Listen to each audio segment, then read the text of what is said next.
Fantastic. So, good afternoon, everybody. I hope you had a nice lunch. I certainly did, and I enjoyed my conversations too. So, and I hope that those in, is it Monson, the other room, Overspill room, can also, I can't see them, so it's quite strange talking to into a void in that regard. Okay, so we've got a really interesting plenary this afternoon. What I thought I'd do first is just very briefly introduce myself, then briefly introduce the speakers, and then I will moderate this, but it's really not my place to say too much, so I'll try and keep my introductory remarks short. Okay, so what we're going to do is we're going to have a presentation from Ramya Subrahmanian. Hamanian? Not bad. Okay, I've been trying to practice all lunchtime, but so apologies for not getting that right. Who's the Executive Director of No Violence in Childhood, which is a global learning initiative.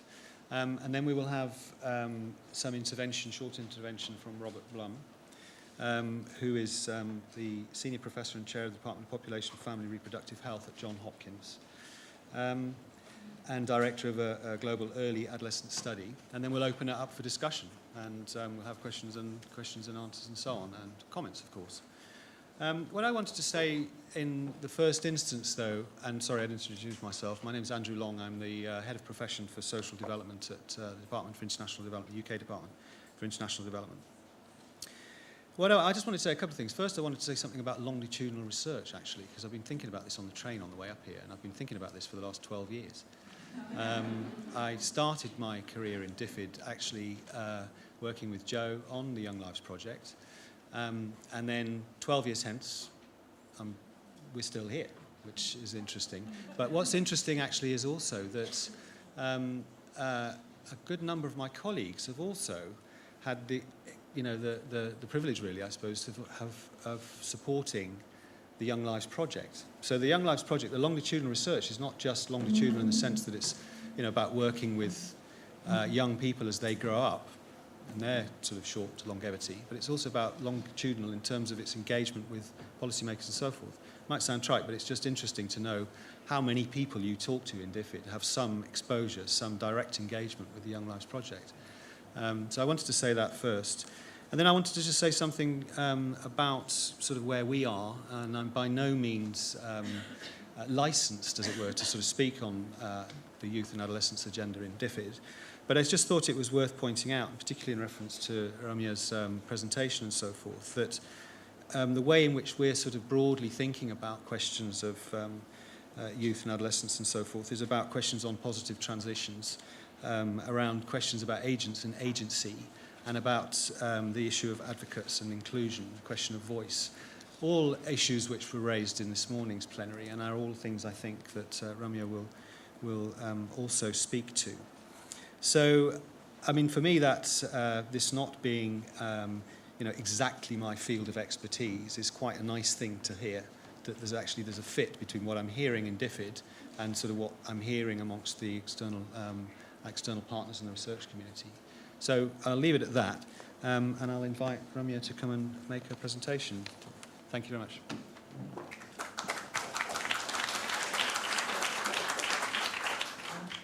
Thank you, Andrew. I'll just bring up my presentation.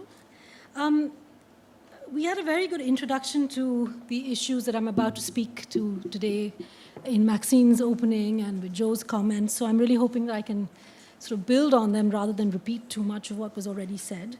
I wanted to focus a little bit along the lines that Andrew mentioned on sort of more on the achievements that we now know achievements that are happening during adolescence and the gaps and challenges, but also really focus much more on the attitudes, aspirations, and agency aspects of the life of adolescents. Because I think this is really the key aspect that's going to drive results and outcomes for children. It's not just about services. Adolescents are children with minds and capacities of their own which are developing, and they cannot be seen just as passive recipients of programs that we design for them, and I think this point was made this morning. So I want to really focus as much as I can on those dimensions. But to start with, I wanted to start with this quote from a recent UNFPA report, which I think again echoes things that Joe said this morning. Never before have there ever been so many young people. Never again is there likely to be such potential for economic and social progress. How we meet the needs and aspirations of young people will define our common future. And this is really increasingly the language that you're finding in many global reports. I actually felt that we have a lot of opportunities. There's been quite a shift in this space. There's a much greater engagement, I think, now with the issue that we should be engaging with adolescents. And I don't know how far we've come in terms of knowing what we need to do with adolescents or, for them and so on. But the space has definitely expanded, and the global aspiration is increasingly clear that we have to work with this age group, and that they have also been squeezed really between childhood and adulthood. Now, what is the emerging agenda for working in adolescence? First, I think it's very clear, and again, Maxine referred to this morning, we're really talking about bridging childhood and adulthood. In the past, we've kind of jumped over this very critical phase, largely because many children have not really had a chance to experience the luxury of a long transition to adulthood. So to some extent, part of our challenge today is creating that bridge, talking about that bridge, emphasizing its importance and what goes into it. And that has two elements, and I think Maxine mentioned this morning, these elements are a bit in tension. One is ensuring a protective framework till the age of 18 in line with the CRC. And the other dimension, of course, is recognizing that adolescents are going through tremendous physiological, biological, and neurological changes, which means that we have to support their capabilities for the transition to adulthood. And one point I want to make here, which again was sort of talked about this morning, is that protective framework is the critical dimension. That protective framework is not about talking about asserting greater control over adolescence in a social sense. But it's about the imperative from a biological, physiological, and sort of scientific sense almost to recognize what adolescents are going through, what it is that they are going through in terms of their the brain development, the impact that has on their emotional state, how that links to cognitive developments, and so on. And there's a kind of a web of factors that are not driven by the social domain only. We need to recognize that actually these are changes that are mandated almost by the changes in the body and therefore the mind and so on. And I think this switch is something that's not often well understood. Many of the times when we talk about working with adolescents, it's in contexts where there is greater fear and anxiety about and I think Joe mentioned it this morning, this kind of slight panic about the risks associated with adolescent behavior and how it's better controlled. But actually what we're getting now in the global agenda is really a recognition that the shift has to be one driven by understanding what's going on in the adolescent body and therefore the mind, and therefore that should also be what is a social support that we provide adolescents. So really a kind of a switching of how we maybe see or perceive the agenda for adolescents. So we need to do both of these things, and there is a tension implicit in them, and I think the discussion has to be in how we manage that tension. And it's not just at the level of caregivers of children, but it's also the level of policymakers. And we know that there are lots of questions around what is appropriate to do at various stages of adolescence. The second component is one also we're more familiar with, perhaps, which is really recognizing that adolescence also provides a second chance. And it's that second chance to correct things that probably didn't go so well in the first decade, where opportunities prevented, or the lack of opportunities prevented children from developing the capacities they should have developed at a younger age, and having the opportunity to do things to correct that. And I think we talk a lot about nutrition being one of those issues where you need to do things to address deprivations in the earlier decade. But we also know that the second chance is also because adolescents are all becoming mothers and fathers at young ages, very often, particularly young girls are becoming mothers. And there is a huge need to ensure that many of the deprivations they have been exposed to at a younger age don't translate towards their children. So the breaking of the intergenerational cycle, the reversibility of some deprivations, including around sort of exposure to violence and how you can address that and make sure those impacts are minimized before children grow into adolescence. These are some of the opportunities we also have, which need to be taken advantage of. And particularly, I think education is something that's really emphasized in this agenda, because the education and ensuring adolescents stay in school longer or in education longer, it's also about offering spaces for boys and girls to transform social norms and to learn to relate before they get into the world of marriage and into the adult world of the wider relationships they forge. So we have two ways of talking about adolescence. One is because of the specific needs of adolescents that are driven by these physiological and biological changes, but also because we recognize that we still have a chance with children to get it right. And I think both these kinds of services and resources are needed when we talk about an agenda for adolescence. Just quickly, the way I will talk about this is I'm going to focus on three things. One is just a little bit of a reminder of the key features of adolescence, as I mentioned. A second dimension is looking at the measures of well-being that we know, both objective measures of well-being as well as some of these subjective issues around aspirations and agency. And then really build that into a conversation about what are some of the policy and program directions that we see or ought to be seeing or don't see enough of, and so on. Again, very briefly, I'm not going to spend too much time because Maxine already talked about this. You know, there are differences in the ways in which people stage adolescence. Broadly speaking, now we're talking about it in terms of the second decade. There are some agencies that extend it to the age of 24 to include young people. But if you talk just about the 10 to 19-year-olds, you're looking at a population of about 1.2 billion children. And as I mentioned already, it's really, the concept of adolescence really coalesces around puberty and sexual maturation and the associated changes. And also, I think very interestingly, adolescence is really, the meaning of adolescence apparently in the Latin is about growing up. And these are the neurological changes. And I just want to point to one particular, or two particular sets of neurological developments in adolescence, which really test us when it comes to knowing how to work with adolescents. One is that, there is an increasing kind of internal process of developing self-control.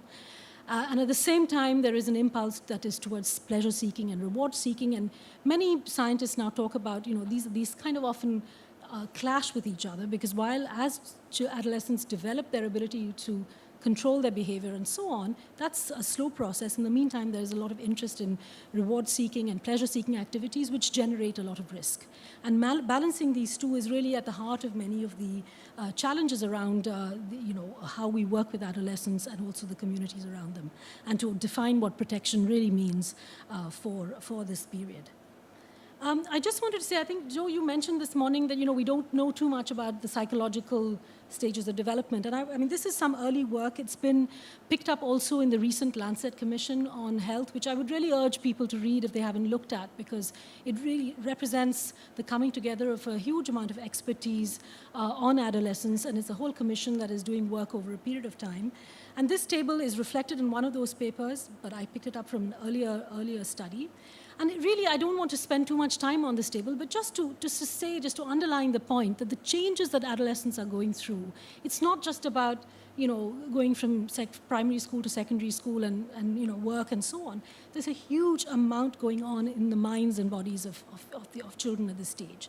And it develops. So in this particular typology, they talk about the early substage or the early years of adolescence, where really the adaptation to the emerging sexuality is a key aspect.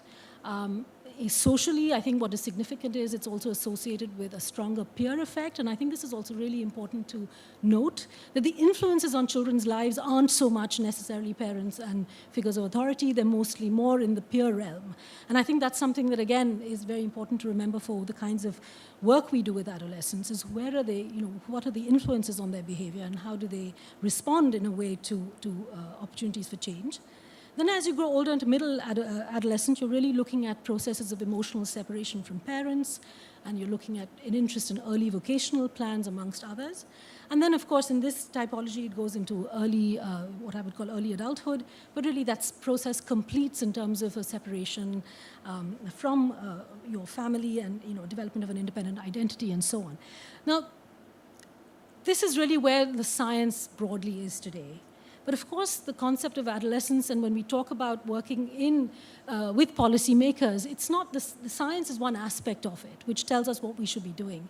But the bigger influence is the social context of adolescence, and it is an evolving concept. And I think we all know this for the countries that we work in, that actually what adolescence is depends on where you are to a great extent. And in some societies and countries, there is the luxury of a longer understanding of what adolescence is. It's a longer transition. It depends on when people get into the workforce, how long they stay in education, how early the age at menarche is achieved. There are so many dimensions to it. And conversely, the lack of opportunities in many countries and societies means children have a very, very short transition to adulthood. And I think this diversity also explains some of the challenges we have in taking this forward as a policy agenda in countries where socially there is a lack of understanding that the biological and other processes actually hold even if you're married or in work early. You're just not necessarily mature enough to do the kinds of or make the kinds of decisions that you are being forced to make. So the lack of opportunity forces you into situations where you have to be like an adult, but actually you're not necessarily physiologically and biologically all there. And I think this issue, this kind of disjuncture between what an adolescent goes through and how we look at adolescence is something that we really need to maybe focus attention on how we build and bridge that gap. So just turning now to measures of adolescent well-being. How well are we doing? How well are adolescents doing? And I want to talk about it in terms of three components. The first I want to do is club education, child labor, and child marriage together, because we kind of know they go through together. Shifts in access to education have a big impact on marriage and workforce entry. Opportunity costs for work and marriage often mean early school dropouts. So they have a very dynamic interplay and interrelationship. For this, I just want to, again, I don't want to spend too much time on graphs. These will be available to you after the presentation. But really what we're seeing is that even though we've seen a decline in out-of-school population for, say, children around the age of 12, lower secondary school age, I think that's about 12, though it varies between countries, you've still got about 65 million children out of school at the age of around 12. And again, Joe, you mentioned that this morning. There's this vacuum that is emerging for children post age 12. And even though we have reasonable enrollment rates, we also know that enrollment rates are not really the best measure of what's happening to children who are of that age. Child labor, again, these are a different data set. This is ILO, that was UNESCO. But what do we do see that 12 to 17-year-olds, 95 million are engaged in child labor, and 67 million of those are in what is defined as hazardous work. And actually, though, if you see it, you've already got children 5 to 11 years old who are engaged in child labor, and they might be coterminous with some kind of participation in schooling, but the fact is you've got a large population of children who are already exposed to working at a very young age, and this is a challenge in terms of that vacuum that we talked about this morning. What are the opportunities for children apart from being pulled into hazardous work that doesn't skill them, work that is often exploitative, that is under harsh conditions, and so on. Child marriage as well, we know that we still have a long way to go, although the bulk of the problem in a way is located in South Asia and in India, and there's also some amount in the East Asia and Pacific region and also in Africa. But you've got 1 in 9 children in developing countries who are being married off before the age of 15, and 1 in 3 before the age of 18. So although we are seeing again some significant progress, there's still a long way to go in terms of plugging this vacuum either with education and with other opportunities for children. So I want to shift then to look a little bit at health. And all I want to do is to pick up the point that Maxine made, which is that if you look at the 10 top causes of death amongst adolescents, whether they're male or female, a lot of it is linked to what I said before about the risk-taking and that lack of capacity for self-control that marks this phase or that develops through this phase. So starting, I just want to point out a few of the indicators. Road injury, for example. Now, that's something that comes in new into the life of adolescence, which is not there really in early childhood. Road injury, HIV/AIDS, again, Maxine talked about that this morning, which is sort of a lot of it linked to sexual exploitation, sexual risk of behavior, and so on. Then there's self-harm, interpersonal violence, which includes gang violence, of course, and homicide in the 15 to 19 group, especially for boys. And there's drowning as well. I was quite interested when I looked at this list because it's not what you see when you look at the younger children. You're starting to see health risks which are kind of more associated often with adulthood, possibly, and with this kind of shift towards being more independent. So this idea of risk being an aspect of adolescent health is something that I think we need to remind ourselves of. Similarly, when you look at the 10 top causes of the disability-adjusted life years lost amongst adolescents, you're really seeing depressive orders, anxiety, self-harm, a lot of things that, again, we don't necessarily realize is happening during this period. okay? So it's kind of interesting. I mean, I've just, again, pulled these out from a recent WHO report on health for world's adolescents, and, you know, the report has much more detail than what I'm going into, but I just wanted to use it to highlight the fact that we're dealing with very specific kinds of risks and problems in this age group. Now, sexual and reproductive health. This is something we talked about as well this morning briefly, but I just want to give maybe a little more grounding to that discussion, which is that if you look at it in 2008, and again, data is not always our friend in these issues, but when you look at estimates for 2008, it is estimated that 3.2 million adolescents in developing countries underwent unsafe abortions. There's an annual rate, but I think more importantly, what is interesting is that a lot of them were, it was more common for adolescents to have second trimester abortions, partly because it often takes them a long time to even understand or know that they're pregnant, but that's one part of it, of course. The other parts are to do with your age and your age-related vulnerabilities and so on. So, and also, you know, just the difficulty perhaps of coming out and telling somebody that you're pregnant, especially outside the context of marriage and so on. So that's one dimension. This is some kind of global picture, but I just wanted to also talk about contraception, for which I have information from India, which is that really, even whether you're married or sexually active, contraception, and in a country like India, is still a huge challenge for adolescents, partly because they're falling through the cracks in services, because they're neither children nor adults, and somewhere they're not being looked at or looked after. But there's a huge unmet need. It says 51% of young women who are married 5 or fewer years want contraception, but of those who demand or get it, only about 10% practice it, maybe, you know? Similarly, when you look at the conditions under which you're able to exercise perhaps more agency in relation to access to contraception, it's education, it's awareness, it's the exposure to quality sexuality education, and of course your relationships in marriage, the ability of you have to participate in decision making, that really gives you the switch to being able to access the contraception you want. So we have really a huge challenge, and these are just some very indicative statistics. I'm sure there's much more out there, but to really flag that, you know, the statistics bear out the fact that adolescents are really falling between the stools of childhood and adulthood, and there's a sort of a gap in how they are talked about. Now, I want to just spend, again, a little time on talking about violence, and it was mentioned this morning. Now, the work that we do in No Violence in Childhood is an attempt to try and get age disaggregated statistics, which are not often easy. And I apologize for this slightly confusing looking diagram. It's actually quite simple. On the left side, you know, the way we collect data at the moment is really by forms of violence. And I'm not sure that's necessarily a good model going forward, but that's how the data is presented today. So, oops, I went. We have emotional violence, for which data is collected, physical and sexual. I'm not going to go into definitions because that's very time-consuming. But what we've tried to do is to look at the experience of violence across age groups. Okay, so extreme left is below 10, middle is 10 to 14, and the side is like 15 to 19. And all I want to point out here is, and just sort of a little bit on the visual side, is if you look at emotional violence, it's something that children report across the age groups, okay? Children from, and whether sometimes it's, of course, parents reporting or children reporting past year, previous experience, or they using recall methods, but emotional violence is something children are exposed to almost continuously, and a lot of it is at the hands of caregivers, but it's a consistent reporting. And I know that anecdotal evidence also suggests that children feel it extremely strongly. We may think physical and sexual is horrendous because of the physicality of it, but the emotional violence is often also seen as something that really scars. And I think that's why it's very important to keep that in our picture.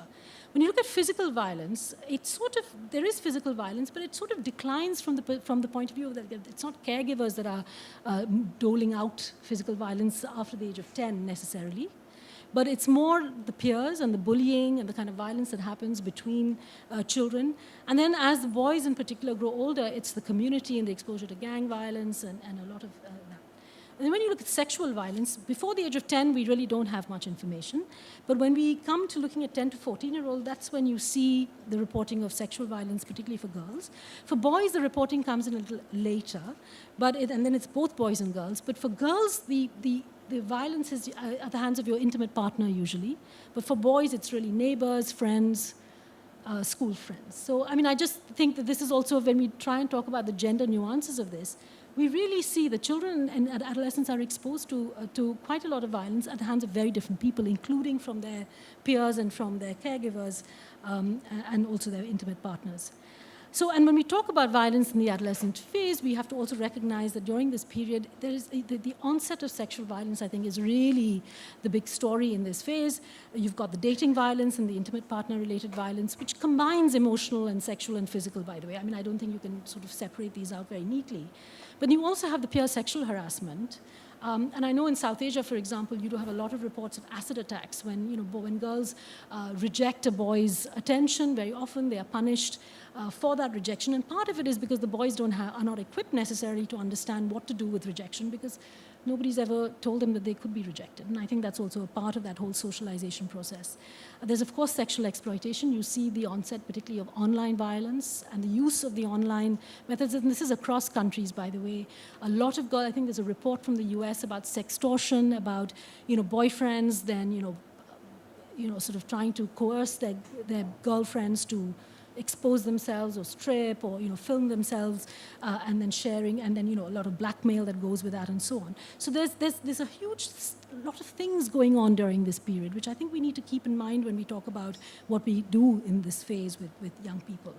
And public safety, we know that in India the access to sanitation, whether it's a problem, girls are very vulnerable when they go out to use fields, for example, where there's a lack of toilets on the way to school. And we also know that the community norms in parts of the world, particularly Africa, India, but the whole issue of honor killings and girls being forced into marriage and then not, or are being punished for choosing their own partners, etc. So we have quite a spectrum of sexual violence, I think, happening with adolescents, and we need to keep that in our conversations in this meeting. Now, I want to then turn now quickly to looking at aspirations and attitudes and agency, because these are really, in my view, what's going to change the situation for adolescents in terms of them being in charge, really, of their own development and where they want to go. Just very quickly, this is Young Lives data, by the way, and I can tell you that it's very hard to find this kind of qualitative data, and I think Young Lives is making a huge contribution to all of us by providing this data. One is that, just very quickly, whether it's education, whether it's career, whether it's marriage, the aspirations really are very high. Young people want to be able to achieve things, and I think the previous one was quite interesting because they all want to go to college, even though the reality is that hardly anyone gets to college. So somehow that gap, they're still not yet sort of, made cynical by the reality on the ground. They still have hopes for themselves, and I think that's something that is really important. I've been told I have very little time. So I just want to flash 2 or 3 things. One is that attitudes, and I know this is something possibly that Bob will talk to because of the work that's been done by the Johns Hopkins University on gender attitudes and how fixed they already seem to be at a young age. So we need to really look at what is influencing gender attitudes and the stereotyping that starts at quite a young age. And also, again, the influence of caregivers and peers and how that can be harnessed in a way to change these attitudes and the norms on which they're based. I just think this is really interesting that, even in India, where there's some good qualitative data from 10 years ago, the men really have pretty dark opinions about what they think life should be like for girls and women. And I think this is just an illustration. I won't spend time on it. But wife beating is justified, and it's not just India, by the way. I think there's many countries in which you would find that attitudes are pretty, negative. I just want to focus on then also looking at then, if you're looking at the attitudes of young people, and if you're looking at the aspirations, and this huge mismatch between the aspirations and the tools that young people have to achieve their aspirations, I just want to focus on 2 or 3 things. One is what enables you to really act on your desires. One is, I think, information. I think we have a huge challenge with getting the right information to adolescents. Self-belief is the other aspect, and I don't think there's much being done, and there needs to be much more done on equipping adolescents with the self-belief that they can change things, and we have evidence that that's not always the case. And thirdly, the social norms. And I just want to highlight a couple of things. When you talk to adolescents in the UK, last year I think there was a report, they want the information. I don't think we should have any doubts that adolescents understand what's in the world around them and the information they need to be able to act on this. So girls express a greater need to learn about pornography, healthy relationships. They don't feel they're getting this information. And if this is the UK, I can quite tell you that it's probably just much even lower. There's a huger gap in many other countries where there's not even sex education allowed as a topic in public schools. In India, I just flash this. Please don't look; they're too lost in the thing. All this table says is that while girls get to talk to their mothers very briefly about body changes and menstruation, they're given very, very minimal information, just enough to know that something's going to happen. It may not be pleasant, but get on with it. This is what you do. Look at boys. Boys have no one to talk to. They can't talk to their parents. They're not talking to anybody. And I think this, going back to the issue of boys, we have to look at, it's not just boys, or how do we change their norms? You've got to inform them first before they can even change their attitudes and behaviors. Self-belief I won't go into, except to say that it's increasingly becoming apparent. 2 minutes, yes. So I want to end in the 2 minutes by just talking about program design and what we really need to be thinking about.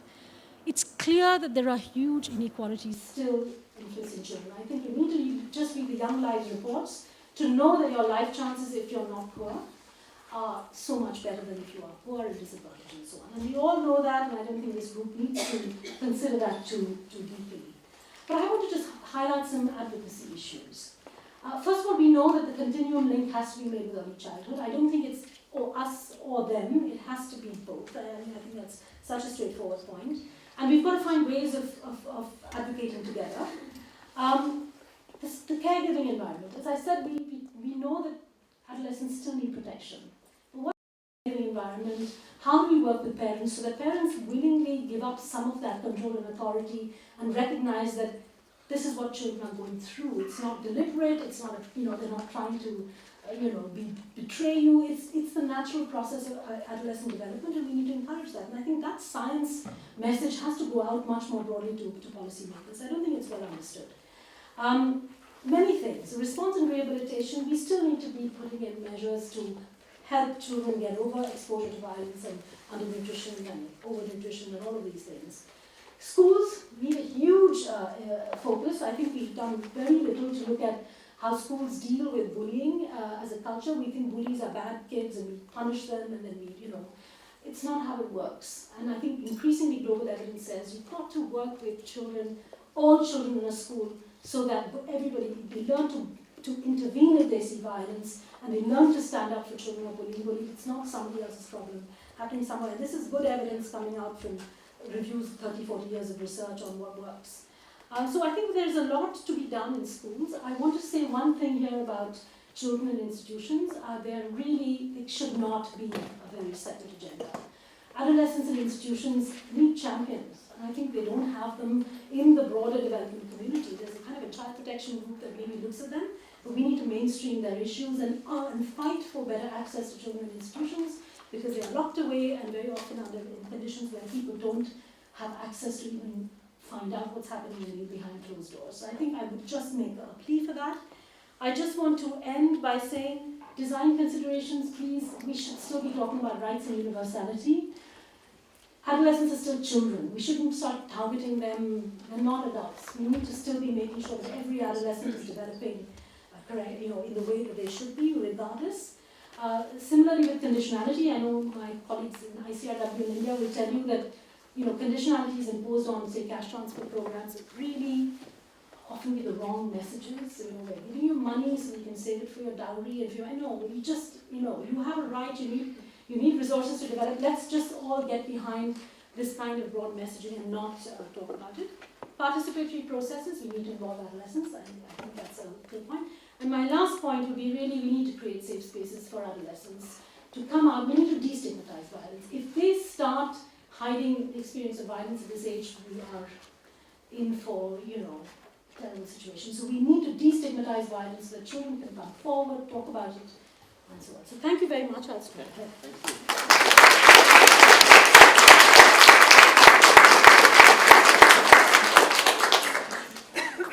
So Robert, would you like to give us some of your thoughts in reference to Ramya's presentation and your own work?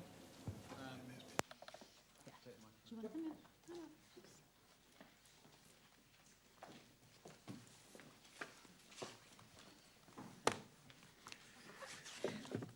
Well, this was an extraordinary presentation and very far-reaching, and I've been struggling to think what I can say in 10 minutes. I'm an academic. I can barely say my name in 10 minutes. But I will try to touch on a few things. First of all, I'm old enough to have a bit of perspective. And part of my perspective in adolescent health and development over the years with which I've been involved in this field has been a study improvement along numerous parameters for young people. There is no question in my mind at all that young people who are coming of age today, anywhere in the world, are better off than they were a generation ago, period. Now, they're more educated than they were. The gap between girls' and boys' education has declined. Gender-based violence is a breathtaking issue that is now on the global agenda. I am old enough to have heard the Minister of Health in Kenya say we don't have gender-based violence in our country in 1987. Nobody would stand up and say that today in any government anywhere in the world. That's significant change. Child marriage is declining. I do work in Afghanistan, and I can tell you that in a 7-year period of time, in the 4 poorest provinces in Afghanistan where we work, child marriage has been halved. Things are changing around the world. That isn't to say we don't have a long way to go, we do. But it is to say that we have come a long way. Now, in my 8 minutes left, a lot of the focus that people have on puberty, on gender, and on adolescence focuses on the neck down. I want to focus on the neck up. I want to talk about 2 parts of the human body that are absolutely central to adolescent development, and they have absolutely everything, I would suggest, to do with the work that we do. And that is the limbic system and the prefrontal cortex. What is he talking about? So, first of all, we know that puberty, we know about secondary sex characteristics and blah, blah, blah. So, what else changes, and how are boys different from girls? And so what? What does that matter? Well, let me just talk about a few things in early adolescence that we see as changes. And these are true in whether it is in Nigeria, Nicaragua, New Jersey. It doesn't matter. This is true. 1, for adolescents, young adolescents, there is an increased sensitivity to rewards. You spoke about that. Decreased sensitivity to punishments. How does that play out? It plays out in 1,000 ways. It plays out in how we should be parenting. It plays out in how we should be educating. Kids' orientation to stimuli, they were more attracted to sweets than they were when they were young. It's true. And more attracted than they will be as adults. There is a rise in interest in a romantic and sexual interest. We've seen this in the Global Early Adolescence Study, but this is true globally. We heard this in Asud, in Egypt, where girls and boys who are kept kilometers apart still are watching each other and talking about romantic interests that they have. It is biologically driven, folks. There is a basis for it. The neuroscientists describe this as the dopamine squirt, as the biologic stimulus.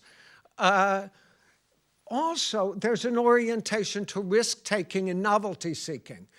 And we're not the only animals that are oriented to risk-taking and novelty-seeking as adolescents. Evolutionary biologists talk about the benefits of going out, establishing yourself, finding mates, reproducing during this age period. And so we see this in adolescent humans as well. This drive for novelty seeking is also played out in, for example, a drive to neurostimulant drugs. neurostimulant drugs. Animals, rats, are oriented to more neurostimulant drugs. So you look at an adolescent rat, probably nothing you by and far do, but we live in Baltimore, so we see them a lot. But you look at an adolescent rat, and they will go to the water that are filled with neurostimulants much more than young rats do or adult rats do. Neurostimulation is a part of what early adolescence is about. As young people go through middle adolescence, puberty, and by that I'm talking 15, 16, 17, puberty begins to be physically completed. But here now is where you begin to see some significant changes. Back to the two parts of your brain. The limbic system is the cornerstone of emotions, okay? And your prefrontal cortex is the cornerstone of says, don't go there, take control, calm down. And so you have these two developmental parts of your brain evolving at different times. Your emotional centers are evolving before or earlier than there is nothing to show. Okay. If you would like to look at my PowerPoint, though, we can go over. They just asked me if I can make it work for you, but if it's fine, that's no problem. I am not talking from a PowerPoint to be projected. I am talking from notes. But I would be glad to share any of this with you.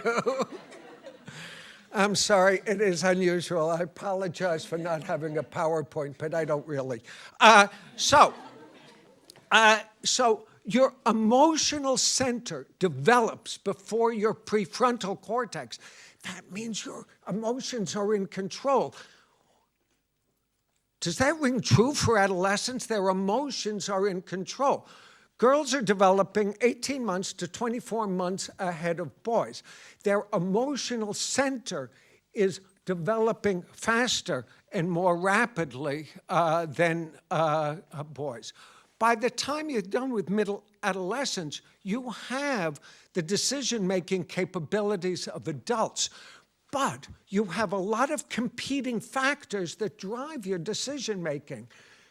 Like what? Like, are my friends going to like it? Like, what are the costs if I do this? Now, I may have the same cognitive capacity as my parents, which I do, but what I take into consideration to make those decisions and my lack of experiential base, I would suggest influences that. Now, one of the other things that we see with as young people become older adolescents is all of this neurostimulation begins to calm down. And the prefrontal cortex, which is executive functions, which says be rational, take control, begin to take hold, and you calm down a bit. And you make more rational decisions, some of us. You also experience more depression. And you look at trajectories of girls of depression, and this isn't just social and environmental, though social environment does play into this, it is also biologic. By the time they reach 18 years of age, girls have twice the depression that boys do, about 16 to 18%. When they started into puberty at the age of 10, it was about the same. So we begin to see some differences. Let me highlight some of the other differences that we see between boy and girl development. I said puberty starts earlier for girls, 18 months to 24 months. One of the things that we see that many of you would like to know is that girls are more resistant to peer pressure by the time they're 17 years of age than are boys. Let me say that again. This has been shown in 3 separate studies. Girls are more resistant to peer pressure than are boys. And boys continue to be influenced by peer pressure, God knows for how long, but they certainly continues well past middle adolescence. Boys have bigger brains than girls. So what? Since we all use a fraction of our brains, size doesn't matter. What girls have is greater interhemispheric connection. That's the left and the right side of your brain are more connected. So what's the use of that? Well, I think what every woman in this room knows, it is because of that girls have better organizational skills, attention to detail, and completion of tasks. And this is because of these connections, better than boys. And my wife informs me that still continues long after adolescence. For girls, the emotional center matures before boys. But what it means during middle adolescence, 16, 17, is hyper-emotionality because they don't have the control that comes later. So we begin to see some of these neurodevelopmental changes.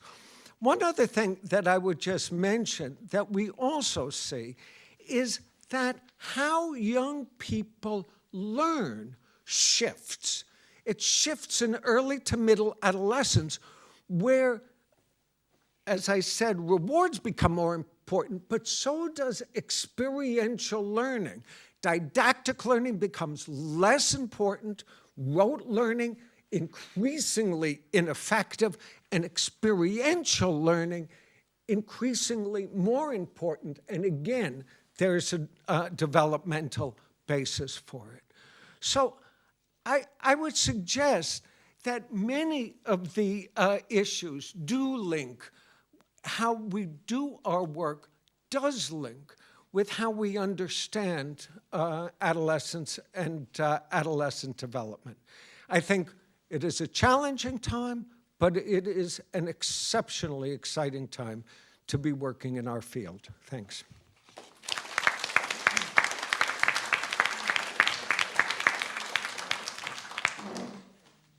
Okay, we've got a roving mic somewhere, I believe. Thank you, at the back. So let's do this in a round of 3 questions or comments. We probably haven't got long for too many. So we'll open it up to the audience. That was fascinating. And actually, I recognise a lot of that in my kids, but also myself. So there's something about the emerging childhood, adolescence, and adulthood that's right. Anyway, sorry.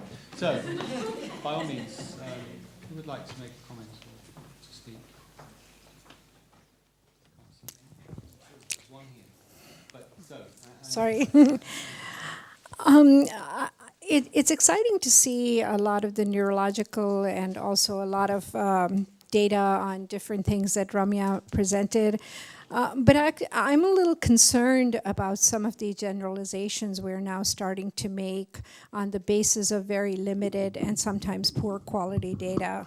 It's nice to be able to talk about adolescent biology, neuroscience and causes of death. But when I look at that cause of death data, for example, the WHO study, cause of death in developing countries is notoriously poorly documented.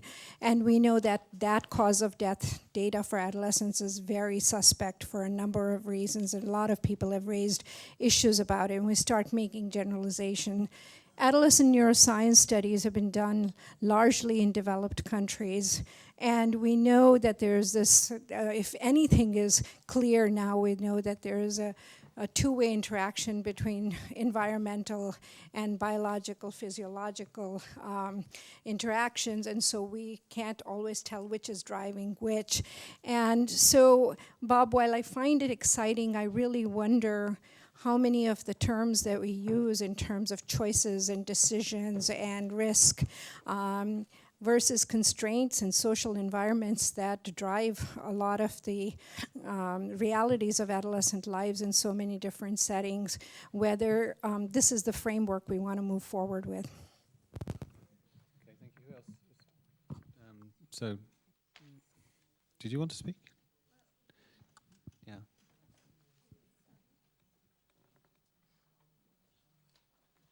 I guess I'm going to put what Anju said into a question. So Ramya, you said that science tells us what we should be doing, but the social context is critical. So how do we deal with these two things? Because you're talking, Bob, about a lot of social context, but more science, and Ramya, you're really trying to push the social context because our science around many things is very poor, which Anju's pointed out. So how do we bridge that? Okay, well, thanks. And you wanted to ask a question earlier on, so. I have a loud voice, so. But the others in the other room, and the video won't hear or see. Hear. So thank you, both of you. That was very interesting. I kept forgetting to listen as an academic, and I kept thinking of my 11-year-old son, and who seems to be going crazy quite quickly. We'll discuss him later. Yeah. But I was thinking, so I was actually at the Young Lives Conference a few years ago where we focused on early childhood, and now we're looking at this, and so we've had all these great conversations about linking early childhood to adulthood, and now we're having these conversations linking adolescence to adulthood. And I'm just wondering, like, if we can think about like all three stages, and do we know, is there evidence on complementarities between interventions in early childhood and adolescence, or possibly trade-offs between the two? And so if you could comment on that, I'd be very interested. Okay, I think we'll take one final one for this round, and then from the gentleman here.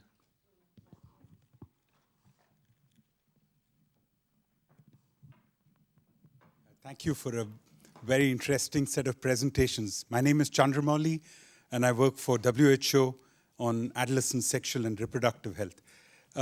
It's true that we have a much better understanding of the biological, psychological, and social aspects of adolescence than we did 10 years ago. As Anju rightly said, there are still gaps in our knowledge and understanding, and that there are areas that we need to question and improve our evidence base on. But I just want to make sure that we leave this room with the message that there are still things that we can do with the knowledge that we have that we are not doing. And I'll just give you a concrete example. Ethiopia, and I'm not Ethiopian and I've not supported a program in Ethiopia, but Ethiopia has increased contraceptive prevalence among married adolescents in rural areas from near 2% to 45% over the last 12 years through national leadership, through investment, and to good quality programming. Ethiopia has not overcome all the social determinants that undermine girls, but it has put in place programs that can change their lives. I think we need to improve our understanding and make sure that national policies and strategies are based on sophisticated understanding of the reality of adolescent development and their lives. But there are still many simple things that we could do that we are not doing. Thank you very much. Okay, I think it would be useful to respond, either of you in turn, or okay. Okay, thanks. I think I'll just take the questions, the ones that Anju and Catherine raised. I'm sorry if it came across that I was saying that the biological story is everything. I agree with you. It's not set in stone, and there are all of these other influences. My point was really, though, that we need to also balance the excessively social story and to also bring in this dimension that we need to understand, and parents need to understand, and policymakers need to understand that adolescence is a period of very complex change. That's, I think, my only point, is to not necessarily say, and I take your point about WHO data, there isn't much actually, and I think, if anything, it just points to the fact that we need to really greatly improve the collection of information. So I think information gaps are really, something that's a huge issue to be discussed. But even what we have, to me, what it's clearly saying is that what happens in adolescence is different from what happens in early childhood, and we need to understand those changes. And treating children like they're still under the age of 10 is what we need to avoid. I think that's the main point I was trying to make. And that goes back to what I was saying about social context, is when you don't have when the understanding of an adolescent is determined by the opportunities they currently have, whether they're married or they're going to work, that's also very, very dangerous. It doesn't question the need that you need a longer transition to adulthood. It doesn't help establish to policymakers what they need to be pushing for in order to secure a very successful transition to adulthood. So I think that's really my point around where the science can be of use, is to counter the excessive sort of socially determined approaches to adolescence, which is very arbitrary.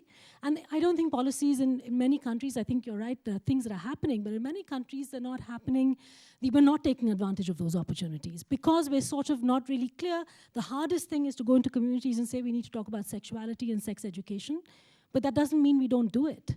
So if it helps us to explain to policymakers that, look, you have to do it because this is what's going on in a child's development, I think that we should be using those opportunities. I think that's my main point, is that where science can be useful to explain that our adolescence needs time to come to fruition in a sense, we need to use that, because I don't think that's an awareness that really exists, at least in the conversations. We have a lot of conversation about the age at which a child can be held responsible for crime, and these are hugely sociological questions. A bit of science in this process will, I think, help to advance the issues and causes of adolescence. So that's, as I said, that was really my only point. I think issues around the scientific developments I leave to Bob to really answer, because I think there is, I agree that you worry about essentialism as well, that your biology determines who you are and how you will. So we need that balance, and I agree with the tenor of the questions on that point particularly, that we have to be very careful. So I think those were my two particular comments on yes, we keep going and pushing the needle. We need to all talk put it all into one frame, really. And I think for children, the fact that 18 is the age, we need to be fighting for that continuum up to the age of 18. And so, but at the same time, not lump everything into the same basket. I don't know how we do that, but you're right. We need to make sure we're all speaking together. And I think particularly around issues of violence that children face, we have to look at what's happening to women as well, because a lot of the violence children are exposed to, particularly in the early years, it coexists with what women are experiencing. It's not different. They're deeply influenced by what happens in the home, the relationships they see between parents. So you do need to bring all of this in some sense together, because they interlink. Thank you. So, Robert. Thanks. Let me just pick up on a couple of the points raised. One, let me go to your comments, Anju. In looking at causes of mortality in the second decade of life, if you look at the majority of causes of mortality, they're behavioral causes. 6 out of 10 are behavioral, or if you add HIV, then 7 are. Boys are at much higher risk than girls for almost all of the causes of mortality, with the exception of maternal mortality and with, in some countries, HIV. Why? Because of the neurodevelopmental lack of constraints that they have. Now you say, well, so what? What good does that do us? I would suggest a fair amount of good. I would suggest that to try to focus on behavior change to reduce mortality among adolescent males in the first 5 years of adolescence is a total waste of money. Total waste of money.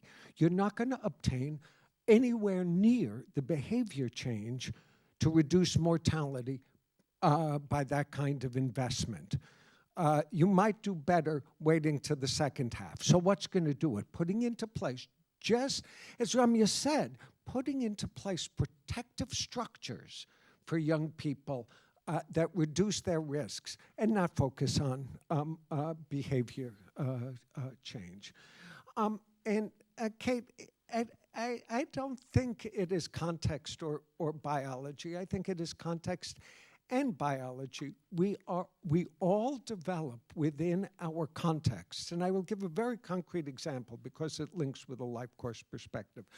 So our contexts have a huge impact on our behavior and on our development. That isn't to say that there aren't biologic bases, it is to say that there is this kind of interaction. So let me give a very concrete example, because you raised the question, what about continuities from childhood into early adolescence and beyond? The, to me, most powerful example of that is growing up in toxic environments. There's a growing body of literature, first that started in the United States, but now has increased globally, on ACEs, or adverse childhood experiences. The evidence is profound that if you are exposed to toxic environments, and that's just not growing up poor. A lot of kids grow up poor and do just fine. But with toxic environments, it has profound, permanent neurologic consequences. That occurs in childhood. But we also know you can buffer that. And the work on resilience has taught us you can buffer kids who grow up in terrible, adverse circumstances to minimize harm. And what are those buffers? One caring adult is a buffer. And the evidence, again, is overwhelming that this, even in the face of horrific social environments, if a kid has one caring adult. So to me, the question is, how do you put into place a caring adult in the life of every kid? Not what do we know what to do about these terrible environments? I'm not going to lift as much as I would like every child out of poverty, but we can think about those kinds of strategies. And so to me, that's sort of early childhood to early adolescence and beyond. Great, thank you very much. So let me ask a room I can't see if there's anybody in Monson, I believe it is. If they want to ask a question, they probably come running through that door right now, or get one of the moderators to at least facilitate that. So, please do make your voice heard if you haven't yet. So, would anybody else like to make a contribution? Yes, thank you.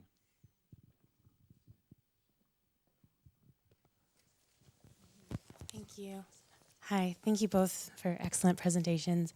My name's Ginger Boyd from Future Earth Limited. I'll keep this short. I was wondering if either of you had a perspective on specifically intersex and transgender youth.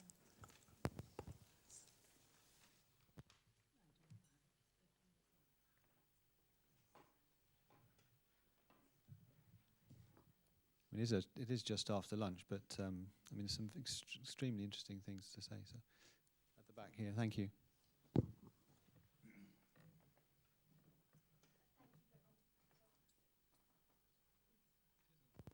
Oh, okay.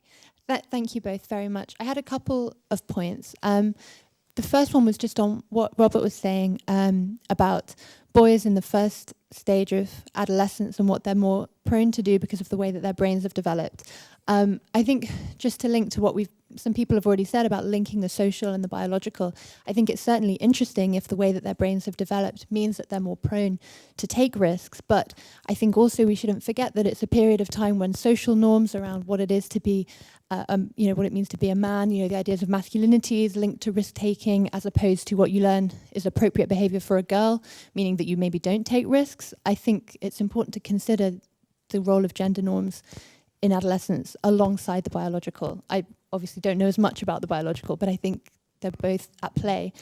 And the other thing is something I've been thinking since this morning is about how we talk about risk-taking in adolescence. And I was really interested to note that Ramya mentioned both risk-taking and pleasure-seeking as linked. And I actually think that if you flip risk-taking and consider it as pleasure-seeking, it's much harder, I think, to see it as something negative. We assume that adolescents are people who are taking risks and it's something we have to prevent and protect them from these risky behaviors.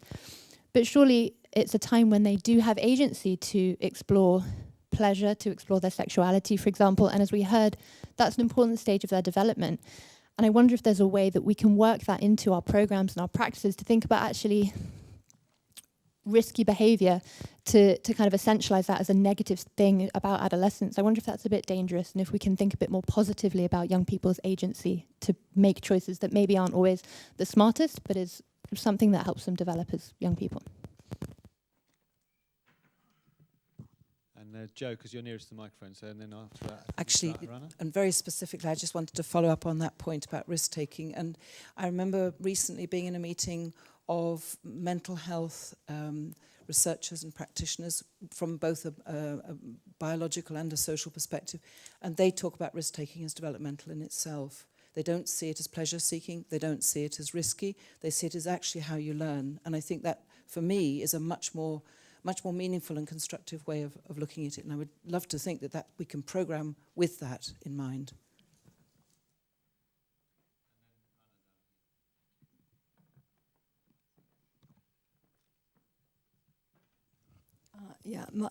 My name is Rana Dajani. I'm a molecular biologist from Jordan. And my question, it's nice to hear some biology after all this, because this is new to me, the humanities kind of aspect. And my point is, these biological differences and changes in adolescence, these are ancient changes. This is evolution. It's been going on for millions of years. And the question that comes to mind is that the problems that are facing this age group, we're trying to solve it with programs that we are developing now. And the question is, how can we benefit from ancient habits and traditions that are around in different societies, outside, like pre-modern? Not to say that we're going to implement them, it's impossible to bring them back, but it's to learn from them, because we're addressing problems and challenges that are very ancient. It's not that something happened in adolescence in the last 200 years that wasn't biologically relevant a long time ago. So the question is, how can we benefit from those?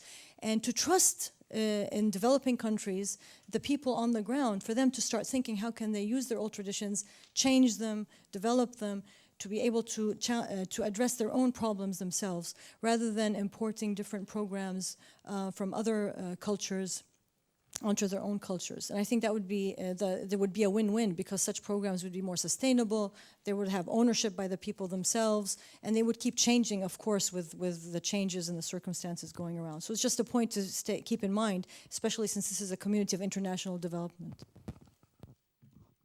Great, okay, so I think we'll ask for... All right, one burning question at the back, and then we'll ask for a short response. Thanks very much. Just a very brief comment. I welcome the mention of resilience. I think it is a useful perspective to bring to work with adolescents, but I think we should be careful about overstretching its power. I think the idea that one helpful relationship with an adult can buffer young people's lives against all, huge oppressive and structural forces is probably being a bit optimistic in terms of the power of resilience. It has power and value, but I think we have to be careful about not over-claiming for it, because if all we have to do is not worry about poverty and inequality, but just get every adolescent a helpful adult, I don't think it's part of the picture, but I don't think it's a sufficiently full representation of what's really happening. Great, thanks very much. So a quick response from the panelists. A couple of quick comments. One relates to social norms. Let me link it back to brain development, because herein I think lies a problem. So one of the things that we know about brain development is that it works on a use it or lose it principle. If you don't use a portion of your brain, you lose. It atrophies, literally atrophies, and if you use it a lot, it grows, and it's measurably grow. So one of the things that we talked about are some of the capacities of that girls have, all things being equal over boys, but all things aren't equal. And so, for example, if there are social norms that say girls do not do this, then those capacities atrophy. A concrete example. It was not long ago in my country, and it's still in the United States, there is a gendered belief that girls do not do math and science anywhere near the level that males and boys do. Well, the consequence of that is that girls don't do science. The consequence of that is you literally lose those capacities because you're not using them. So to me, where the interface is where those kinds of norms prohibit brain development. It is hugely problematic. And that's, to me, the interface. Comment about programming and investing in programs. One of the things, and this I have seen repeatedly, our investments of hundreds of millions, if not billions of dollars, over the years that I've worked in adolescence, have tended to be very problem-focused, and most of them don't work. They have huge investments. They've either not been evaluated, or some that have been very well evaluated and keep being replicated have been shown repeatedly not to work. So knowing what we do now, how do we go forward? And I think the way we go forward is to say that if youth engagement, which is a trigger word, but actual discovery type of learning where young people can take the lead. One example, I'm a researcher. An example from research is using photo voices, where kids take pictures and then the kids can hold forums in the community of what they see in their community. This is their leading, this is empowerment, this is their taking charge. And there are numerous examples like that.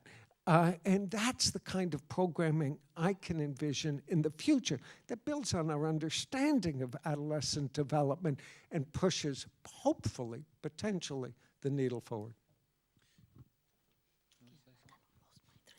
Okay. No, there were lots of very different, I mean, I think for me that discussion about the risk-taking is exactly what I was trying to sort of say about the importance of recognizing that these are capacities that are being developed, and you have to allow them to develop and not sort of squash them or control them. You've got, and I think that kind of perspective is quite new to many of us. I mean, for me, a lot of this information has been quite new in the last year or two when I started looking at this literature, and I learned a lot.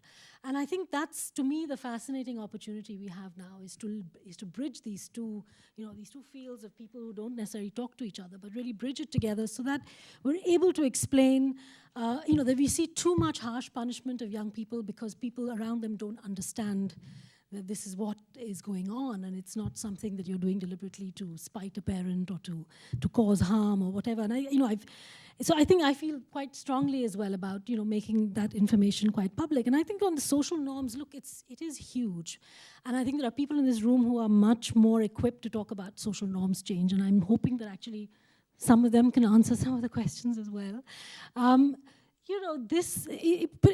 But I also feel that it goes along. It's not either social norms or this or that. We've got to come together with a group of things. And I think a lot of that is also taking back some of these issues to the family and the parents. And we had a meeting on violence in schools in South Asia.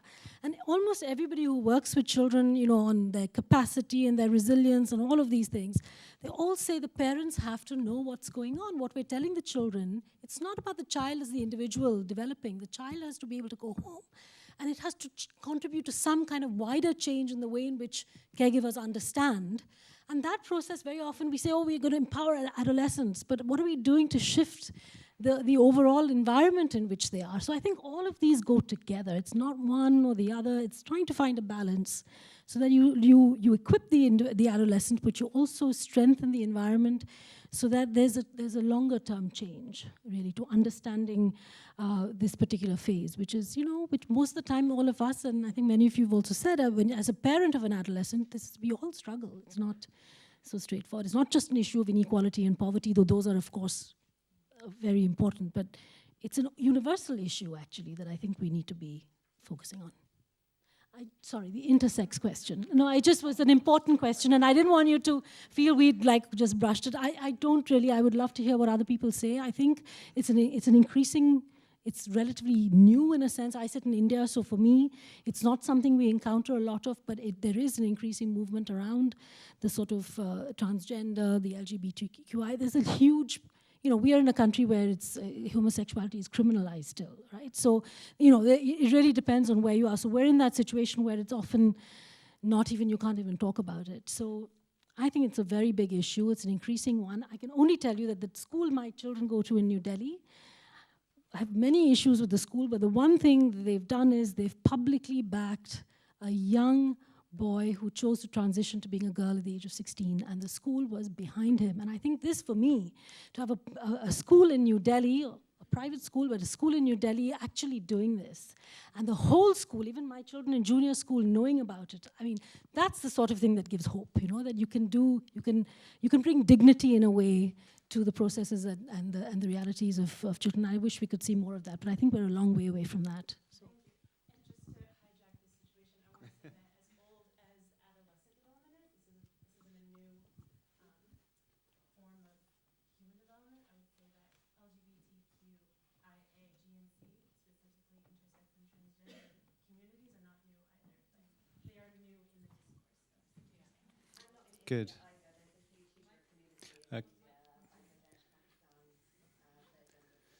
Okay. Thank you for that. Thank you for the last interventions as well.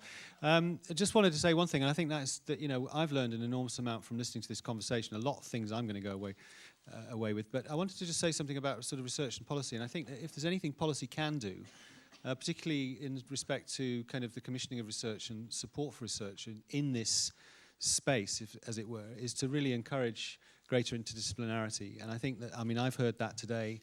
I think this is a dialogue, a conversation that needs to happen, and it needs to happen in the context of, developing appropriate policy. So I'd say that because that's just a reflection. But it only remains for me to say thank you very much to speaker and to our panelists who gave us a really good account. Thank you very much.